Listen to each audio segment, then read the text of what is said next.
নমস্কার বন্ধুরা, সকলকে পরিপাশা চ্যানেলে স্বাগত। আশা করি সকলেই ভালো আছেন। বন্ধুরা, আজই আপার প্রাইমারি মেরিট প্যানেল প্রকাশ করা হলো। উচ্চ মাধ্যমিকের মেধা তালিকা দেখে নিন সকলেই। আজকে সেই গুরুত্বপূর্ণ বিষয়টি নিয়ে আলোচনা করতে চলেছি। তার সকলকে বলবো ভিডিওটি প্রথম থেকে শেষ পর্যন্ত অবশ্যই দেখবেন এবং বিস্তারিত অবশ্যই জানবেন। কলকাতা হাইকোর্টের অনুমতি এবং সুপ্রিম কোর্টও প্যানেল প্রকাশের পথে বাধা দেয়নি। এই অবস্থায় আজ উচ্চ প্রাথমিকের প্যানেল প্রকাশ করা হলো। বেশ কিছুক্ষণ আগেই এটি প্রকাশিত হয়েছে। স্কুল সার্ভিস কমিশন 14,052টি পদের জন্য নিয়োগ প্যানেল প্রকাশ করেছে। এসএসসি অফিসিয়াল ওয়েবসাইটে মেধা তালিকা প্রকাশ করেছে।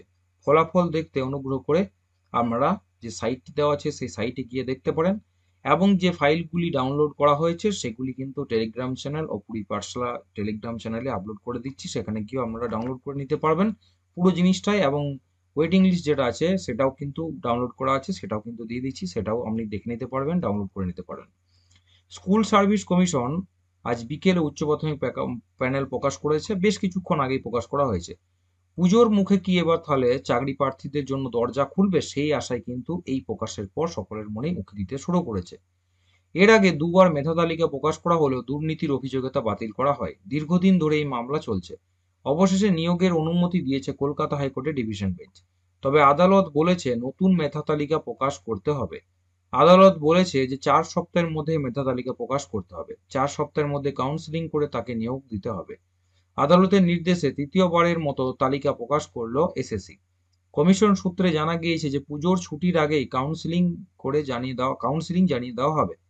এই নিয়ে শিক্ষা অনুরাগী ঐক্যমঞ্চের সাধারণ সম্পাদক কিঙ্কর অধিকারী বলেন, বহু ঘাত প্রতিকারের পর আজ আবার উচ্চ প্রাথমিকের মেধা তালিকা প্রকাশিত হলো।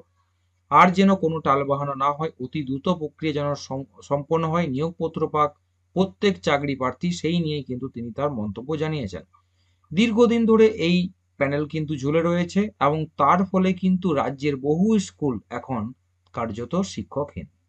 তাই সকলকেই বলছি ভিডিওটি প্রথম থেকে শেষ পর্যন্ত দেখার জন্য অসংখ্য ধন্যবাদ।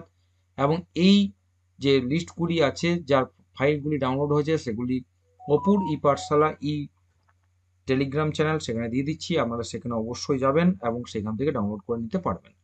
সকলকে বলবো, চ্যানেলে যদি নতুন হন চ্যানেলটা করতে অবশ্যই সাবস্ক্রাইব করবেন, শেয়ার করতে ভুলবেন না, নোটিফিকেশন বেলটা অবশ্যই অন করে রাখবেন, ভিডিওটি অবশ্যই একটা লাইক করবেন। সকলে ভালো থাকবেন, সুস্থ থাকবেন।